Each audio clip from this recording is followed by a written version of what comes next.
Every year, people around the world celebrate Valentine's Day. They exchange flowers, gifts, and words of love, but few know the true story behind this day. A story buried in time, waiting to be uncovered. In the heart of Rome, where history lingers in every stone, one woman is about to uncover the truth. No, this can't be real. A letter signed by Valentine himself. For centuries, historians debated whether Saint Valentine was real or merely a legend. No one could prove his existence, until now. It was never just a myth. This letter, it proves he was real and he loved someone. But to understand the man called Valentine, we must also understand the man who would seek to erase him. The legions grow weak, my emperor. Fewer men are enlisting. They hesitate to leave their homes, their wives. Then we take their weakness away from them. Emperor Claudius II, known as Claudius the Cruel, ruled with a singular belief: Rome's strength came before all. Love was a luxury that made soldiers hesitate, and hesitation cost empires. By order of the emperor, marriages in Rome are forbidden. If this letter is real, then the Valentine we celebrate today was not just a saint, he was a man who defied an emperor and lost everything for love. To understand Valentine's Day, we must go back to a time of war, faith, and forbidden love. The rise of Emperor Claudius II, 68 AD. In the mighty Roman Empire, a great warrior rose to power, Emperor Claudius II. He was strong, fearless, and determined to expand Rome's glory, but he faced a dangerous enemy, the Goths. The rise of the Goths. The Goths were not merely raiders or wanderers. They were an ancient people, believed to have migrated from Scandinavia to the lands of modern Poland and beyond. By the 3rd century CE, they had grown into two mighty factions, the Visigoths in the west and the Ostrogoths in the east. They sought new lands, wealth, and power, bringing them into inevitable conflict with Rome. For decades, the Goths clashed with Rome. They raided cities along the Danube, looted the wealthy lands of Anatolia, and even sacked Athens.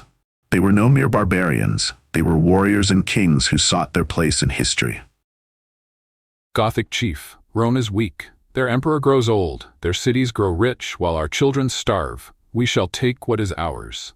But their greatest challenge was yet to come, a battle that would shake the empire. The Battle of Nissus. The clash came in 268 AD at Nissus. The sky darkened with arrows, swords rang like thunder, and the earth trembled under the weight of war.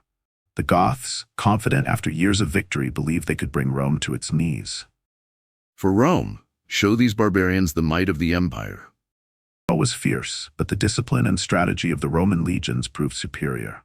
The Gothic forces were overwhelmed, thousands fell, and Rome emerged victorious. This great triumph, Claudius was given the title Gothicus, the conqueror of the Goths. Yet the Goths were not truly defeated. They would rise again, and their legacy would reshape Europe. The fate of the Goths. Though the Battle of Nissus was a devastating loss, the Goths endured. They built their strength, forging new alliances and growing their numbers. In the 4th century, the Visigoths sought peace and land within the Roman Empire, but tensions led to rebellion. Meanwhile, the Ostrogoths, ruling in the lands of modern Ukraine, faced an even greater enemy, the Huns. Years after Nissus, the Visigoths would deliver Rome its greatest defeat, the death of Emperor Valens at Adrianople. And decades later, in 410 AD, they would march into Rome itself, sacking the Eternal City for the first time in centuries. The Goths, once Rome's greatest enemy, would outlive the empire they fought so fiercely against. The emperor bans marriages. Needs warriors, not weak-hearted men clinging to their wives and families. Too many refuse to fight for the empire because of love. From this day forward, I forbid all marriages for young men. By order of Emperor Claudius II, no young man shall marry. Love is a weakness, and Rome must be strong. With a single decree, love was outlawed. Fear spread through Rome, but one man refused to let love die. The secret priest, Saint Valentine. In the shadows of Rome, one man defied the emperor's cruel law. Saint Valentine, a priest of unwavering faith, believed love was sacred. In secret, he continued to marry young couples, risking his life with every whispered vow. Will they find us, Father? Love cannot be imprisoned, my child. It will endure no matter the cost. But secrets do not last forever. The emperor's men discovered the hidden ceremonies and stormed the church. You dare defy my decree? Do you believe love is more important than the empire? Love is the greatest power in the world, greater than any empire, greater than any king. Then you shall die for your foolishness. Furious, the emperor sentenced Valentine to death, but even in the darkness of his cell, his faith and love remained unbroken. While awaiting his fate, Valentine met Julia, the blind daughter of the jailer, Asterius. Though she could not see, her heart was full of wonder. She longed to understand the world beyond the darkness she had always known. Is it true, Father Valentine? They say you believe in miracles. Miracles are simply faith rewarded, my child. Do you think God hears my prayers? Yes, my child, he listens to all who believe. Then, something incredible happened. A warmth spread through her, and when she opened her eyes, she could see. Julia, my child, you can see. It's beautiful. I see now that your faith is true, but it is too late, isn't it? Her father, Asterius, finally believed in Valentine's faith, but it was too late. The order for Valentine's execution had already been given. Lupercalia and the rise of Valentine's Day. Before Valentine's Day, Rome celebrated Lupercalia, a festival of fertility and purification, held every February 13 to 15. Young men sacrificed goats and ran through the streets, striking women with strips of goat hide to bring them luck and fertility.